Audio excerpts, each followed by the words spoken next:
Olá, marhaban bikum. Chegou o dia da aula prometida. A aula que vai tratar sobre Hamza, Alif, as diferenças entre elas, as suas semelhanças e os cuidados que nós precisamos prestar ao escrever ou representar essas duas letras. Vamos ao que nos interessa, vamos ao trabalho. Então, nós tínhamos prometido realmente de que no fim desta série iríamos então trazer um pouco sobre Alif e Ba. Chegou esse momento? Sim, chegou. Agora nós vamos ver. Portanto, Alif seria um símbolo que se escreve de cima para baixo. Não atravessa a linha do meu caderno.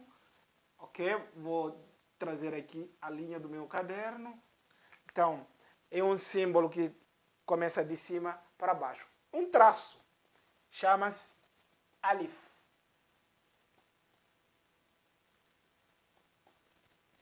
Alif. Muito rápido, muito breve. Alif. Alif. Alif. Este símbolo. Bem simples. E, por outro lado, nós temos um outro símbolo que é este. Uma letrinha. Mas esta letra é tão pequena que normalmente aparece em cima das outras ou embaixo. Chama-se Hamza. Atenção, não é Ain, não é a letra Ain, que nós já vimos nas outras aulas. Esta letra chama-se Hamza. Hamza. Ok? Hamza. Letra Hamza.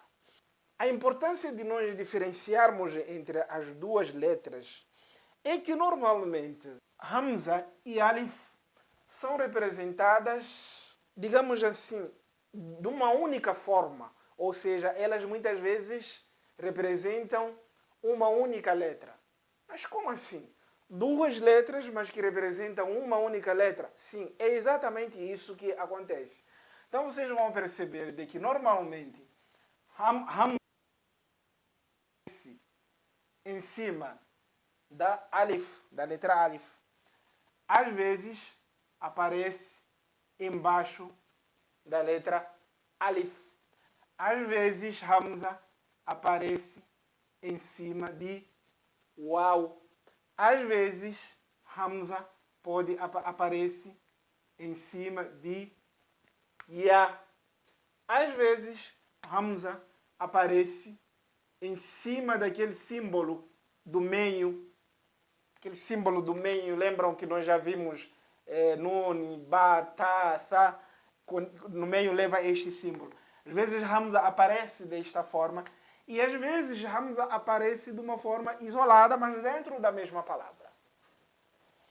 Então, são grafias diferentes que cada forma, cada escrita obedece a uma regra gramatical que não é o nosso objetivo neste caso, mas o nosso objetivo é nós sabermos as diferenças que existem entre elas na leitura, sobretudo, e o que é que isto significa, por que às vezes aparece em cima, às vezes aparece embaixo, sem entrarmos em questões gramaticais. Já vimos agora como em que situações Hamza aparece. Agora vamos conhecer Hamza quando forma uma sílaba. Hamza quando forma uma sílaba. Vamos trabalhar inicialmente com esta forma, que é Alif e por cima Hamza. E essas duas letras juntas, não posso dizer de que elas representam, digamos assim, a mesma coisa, já que não formam uma sílaba. O que quer dizer com isto? Quer dizer que nós estamos a lidar com letras mudas. Por exemplo, o que significa letras mudas? As consoantes. na língua portuguesa. Se eu tiver, por exemplo, P e T. Tenho aqui duas letras mudas. Não formam uma sílaba. Mas, apesar de serem duas letras, eu consigo criar uma sílaba ou uma palavra ao introduzir nelas as vogais. Olha o que vai acontecer. Se eu colocar no início a vogal A e no fim a vogal O, agora sim, já tem algum significado. Apto. Apto. Alguém apto. É uma palavra que tem um significado. É a mesma coisa esta situação. Eu tenho Hamza e Alif. Preciso introduzir nelas alguma vogal. E neste caso, eu vou colocar a vogal Fatha. Vogal Fatha. Ao colocar vogal Fatha, significa A, ou lê-se A. Atenção, eu tenho aqui duas consoantes, ou seja, tenho Alif, é uma consoante, não é vogal, Hamza é uma consoante e Fatha é vogal. Na união dessas três, o resultado é este. A. Simplesmente A. Acabou, resolvi o meu problema, resolvi. É só isso. Tudo bom. Vou ter mais uma vez Alif, Hamza embaixo e Kasra, a vogal Kasra. É a mesma coisa, né? As mesmas consoantes, Alif e Hamza. Só que desta vez Hamza aparece embaixo de Alif. Então, tudo isto, esta combinação, equivale à letra, a vogal I. Vogal I. Pronto. Eu preciso só fixar na minha cabeça. Alif, Hamza embaixo e Kasra. A combinação de três igual a I. Acabou. E por último, vou ter Alif, Hamza em cima e Dhamma. A combinação desses três, queria dizer, a combinação das três resulta na vogal U. U. É assim que se lê. Então, se eu encontrar Hamza, Alif e Fatha numa palavra, a leitura delas é esta. A. Acabou. Encontrei este formado, lê-se I. Este formado, lê-se U. Acabou. Agora vamos resolver outra equação. Se eu tiver uma situação desta natureza, deixa-me eu apagar aqui, depois vamos voltar a isto. Se eu não tiver então Alif, mas sim Hamza. Nós já falamos de que às vezes Hamza aparece sozinha. Então, em situações em que eu tenho Hamza com Fatha, Hamza com Kasra, Hamza com Dhamma. Como é que se lê? Hamza com Fatha seria Ha? Seguindo aquela lógica das palavras, né? Hamza seria com Fatha Ha, Hamza com Kasra Hi, Hamza com Fatha Hu. Será? Infelizmente não. Hamza com Fatha, mais uma vez. Eu tenho A. Gera o mesmo resultado que nós vimos no outro caso, no primeiro caso. Então, Hamza com Fatha, A. Atenção. Hamza com Kasra, I. Hamza com Dhamma, U. É assim que se lê. Eu acho que até aqui a coisa está a fluir. Vamos ver outra situação em que eu tenho agora alif com fath, alif com kasra e alif com dhamma. E agora, como é que nós vamos ler ou representar esta situação? Porque eu aqui não tenho hamza. Não tenho hamza, tenho apenas alif. Como é que isto se lê? Veja o resultado. É o mesmo resultado. Ou seja, alif com fatha, a. Alif com kasra, i. Alif com dhamma, u. Então eu estou a dizer a, i, u. A, i, u. A, i, u. Mas por que isto acontece? E como é que eu vou diferenciar se numa determinada palavra eu preciso usar esta forma, não esta, ou preciso usar alif sem hamza ou hamza sem alif? Em que contexto eu preciso, portanto, fazer essas diferenciações? Para essa resposta não é este nível que nós estamos. Mas, se você pegar algum texto em árabe, você vai começar a perceber em que momentos as palavras que levam hamza e alif estas letras são representadas. Isso é possível identificar. Mas, noutro nível médio ou avançado, portanto, o aluno terá essas respostas. Para dizer que vale a pena você permanecer neste nosso canal, porque vai chegar um momento que nós vamos dar resposta a estas questões. Mais alguma explicação que nós poderíamos trazer a respeito dessas duas letras? Sim. O que acontece é o seguinte, é que quando eu tenho alif com vogal fatha e vou ler a, tem um segredo.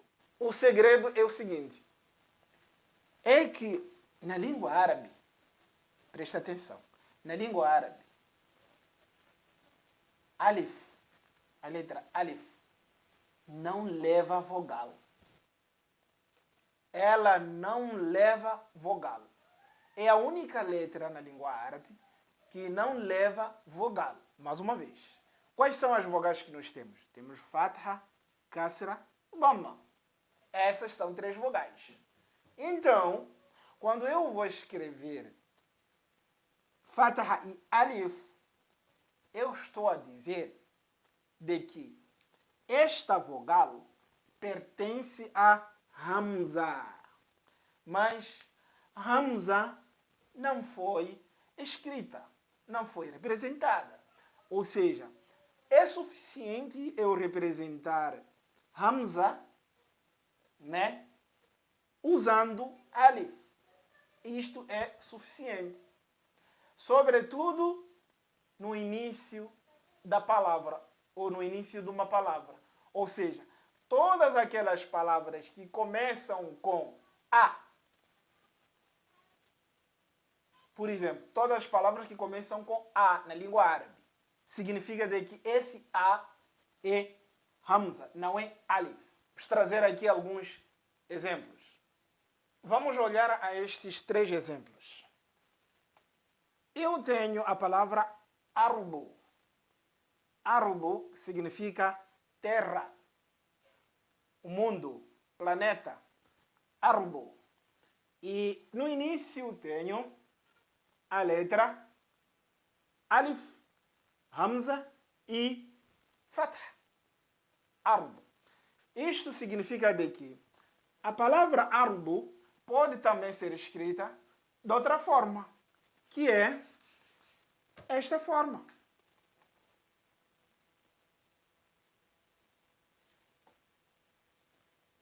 Eu posso escrever ardu desta forma, sem problema nenhum. Ou seja, fatha e alif, sem hamza. Mas o que eu preciso entender é de que essa fatha representa Hamza, ou seja, é fatha da letra Hamza e não da letra Alif.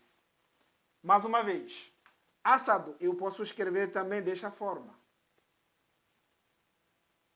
Asado. Asado significa leão. Leão, Asado. Então posso escrever desta forma. E aqui eu vou substituir ou vou subtrair Hamza. Vou tirar Hamza. E não tem problema, está certo. Posso usar, posso escrever desta forma. Urso, a palavra urso. Urso, urso. Então, alif com dhamma, urso. Né? Ra com sukun e za com dhamma. Urso. E aqui tenho alif, hamza e dhamma. É a mesma leitura. Urso também.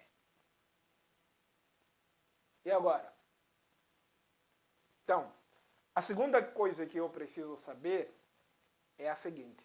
É que Hamza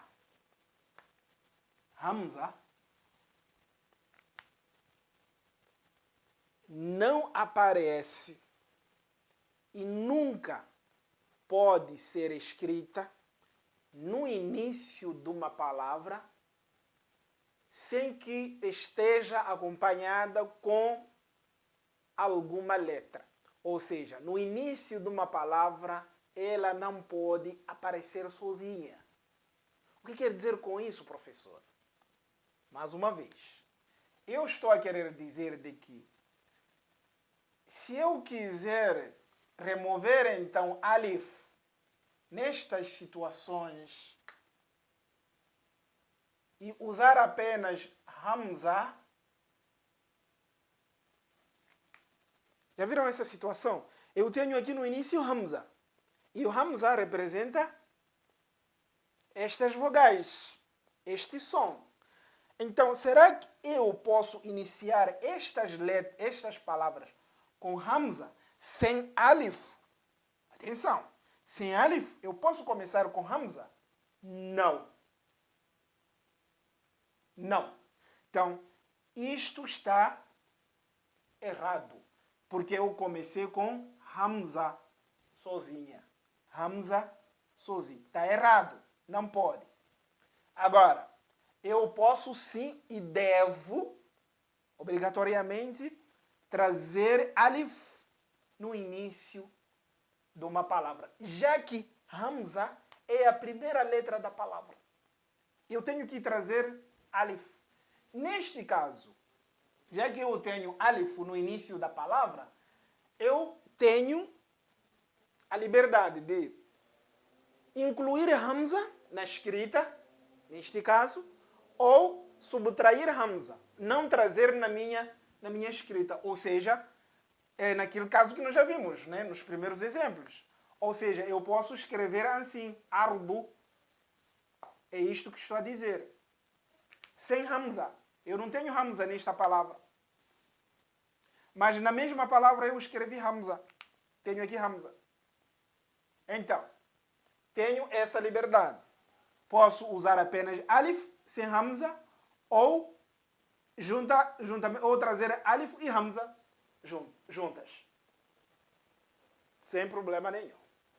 Então, nós estamos a dizer de que Hamza e alif são duas letras que aparecem juntas normalmente e que alif é uma letra e a única letra na língua árabe que não leva vogal.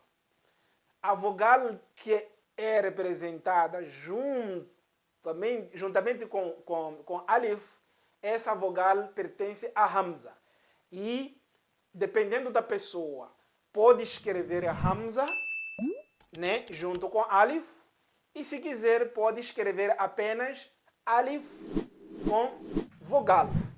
Ok? Mas o que não pode é escrever Hamza no início de uma palavra sem alif, sem incluir alif.